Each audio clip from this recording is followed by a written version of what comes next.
시청자 여러분 안녕하십니까? K린 뉴스입니다. 서울특별시는 4차 산업혁명에 대응하고 미래 먹거리 산업을 육성하기 위해 2022년까지 3조 4,400억 원을 투자한다는 내용의 서울미래혁신성장 프로젝트를 오늘 발표했습니다.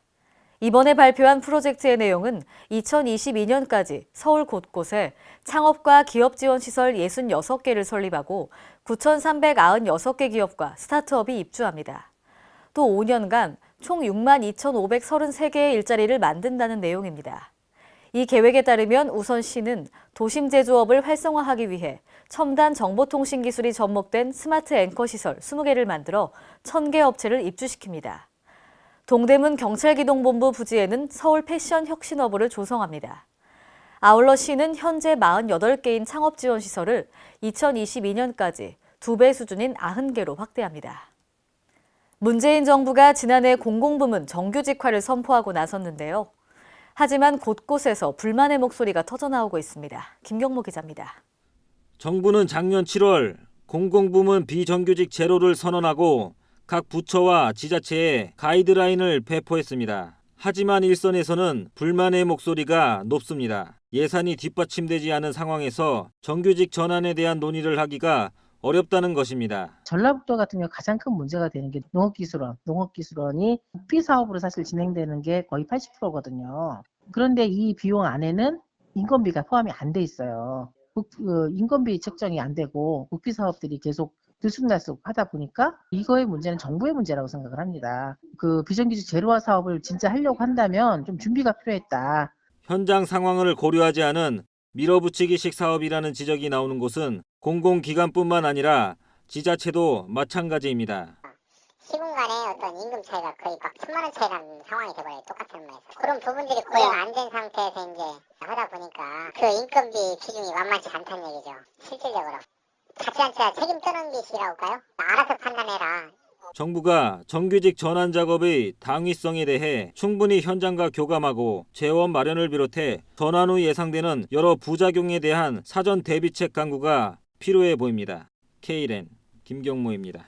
미래 4차 산업혁명 시대 스타트업 육성을 도울 창업 공간이 판교에 들어섰습니다.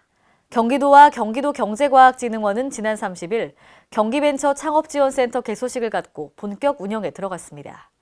이번에 개소한 판교 벤처센터는 도내 예비 초기 창업자들에게 비즈니스 공간은 물론 아이디어 발굴부터 시장 개척까지 체계적으로 지원하는 역할을 합니다. 또 특화 분야 스타트업 발굴 및 글로벌 강소기업 육성을 목표로 안정적인 창업 및 비즈니스 활동을 펼칠 수 있는 개방형 창업 공간 등 인프라를 구축했습니다.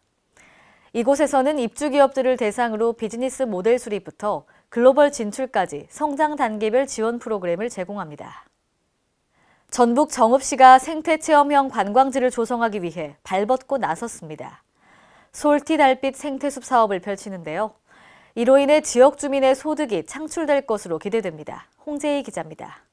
전북 정읍시는 월영습지 내장호 솔티숲의 다양한 생물종과 빼어난 자연경관을 활용한 생태관광지를 조성해 내장산과 연계한 관광자원화에 나섭니다.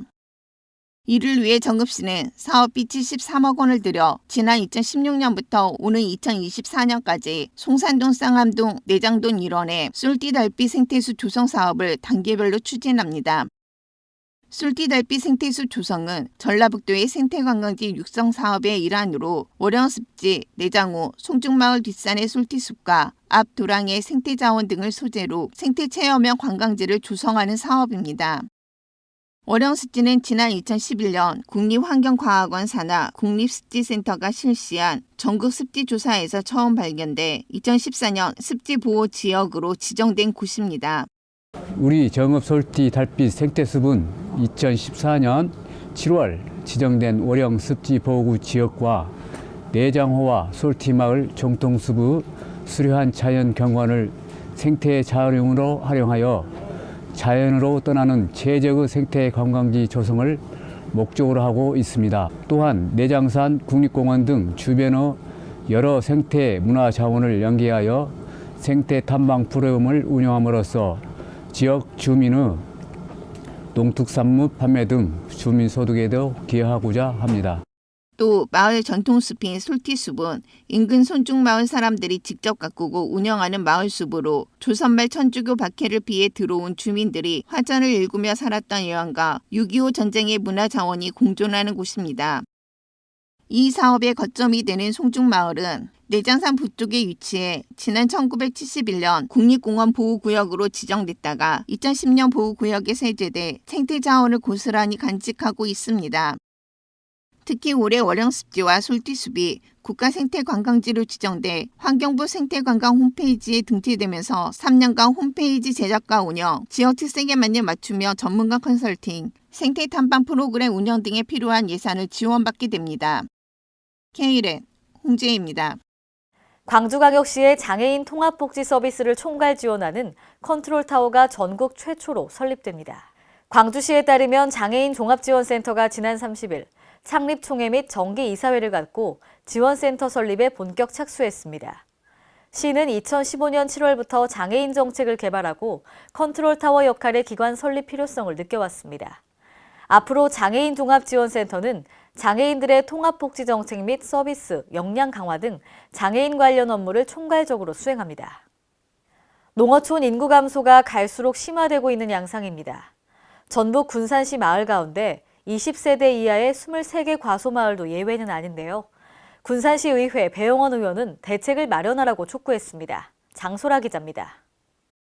농어촌 인구 감소가 갈수록 심화되면서 전북 군산 지역의 농어촌 가소마을들이 소멸 위기를 맞고 있습니다. 군산시의 경우 농어촌 읍면동 386개 마을 가운데 20세대 이하의 가소마을은 23개 마을이 해당됩니다. 이와 관련해 군산시의회 배형원 의원은 30일 열린 제207회 5분 발언에서 농어촌 지역의 급격한 인구 감소 때문에 군산의 가소마을이 급격하게 소멸하고 있다고 주장했습니다. 소멸되는 마을이 지속적으로 많아집니다. 전문가들은 한 마을이 20세대 이하로 감소되면 급격하게 소멸된다고 보고하고 있습니다. 또 인구 감소로 인한 학교 폐쇄, 남녀의 성비 불균형, 독거 세대의 증가, 고령 인구의 복지도 지적했습니다. 배 의원은 대안으로 기농기촌 정책을 접목하거나 빈집 정비 사업 등을 통해 가소마을이 문화예술 등의 다양성을 가진 마을로 거듭날 수 있도록 하는 등의 방안을 제시했습니다. K랜 장소라입니다. 최근 최저임금 인상으로 인해 후폭풍이 심한데요. 대전광역시가 30인 미만 고용사업주의 어려움을 덜어주고자 시행하고 있는 일자리 안정자금 홍보에 나섰습니다. 이재관 대전광역시장 권한대행은 30일 관계기관 단체장과 함께 테크노월드 전자타운 등을 찾아 일자리 안정자금 신청 제도를 홍보했습니다. 이 자리에서 이 권한대행은 청년 내일 체험 공제사업 등 정책을 적극 홍보해서 소상공인의 어려움을 도울 수 있도록 전력을 기울이겠다고 약속했습니다. 걷고 싶은 길이라 하면 시민들이 편리하게 걸을 수 있게 되어야 하는데요. 전주시 고사동 걷고 싶은 거리는 보도블록이 파손된 채로 방치돼 있어 안전사고의 위험이 큽니다. 전예은 기자입니다. 이곳은 전라북도 전주 시내 걷고 싶은 거리로 지정된 객사길입니다. 보시는 바와 같이 도로 곳곳에 파손된 보도블록이 방치돼 있습니다. 자칫 한눈을 팔게 되면 넘어지기 쉽습니다. 시민의 안전이 위협받고 있는 것입니다.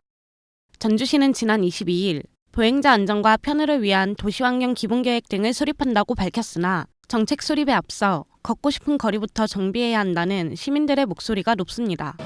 아니 길이 이런데 걷고 싶은 거리라는 게 어이가 없죠. 위험하니까 보도블록이나 교체해 주셨으면 좋겠어요. 이에 완산구 관계자는 오는 3월경에 보도블록 불량 구간 보수 공사를 진행할 계획이라고 말했습니다.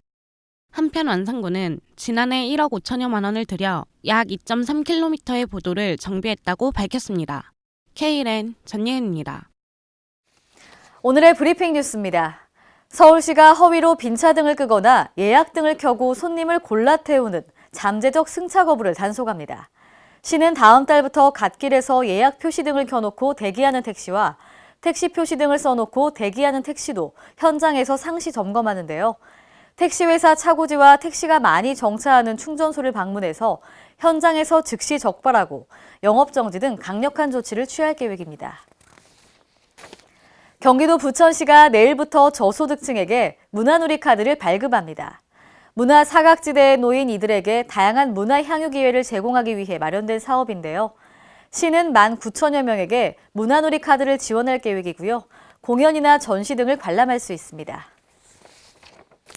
전국의 노후화된 국가산업단지 기반시설 개선을 목적으로 구성한 국가산업단지 상생, 지속발전을 위한 지방정부 협의회 협약식이 지난 30일 정부 세종컨벤션센터에서 열렸습니다.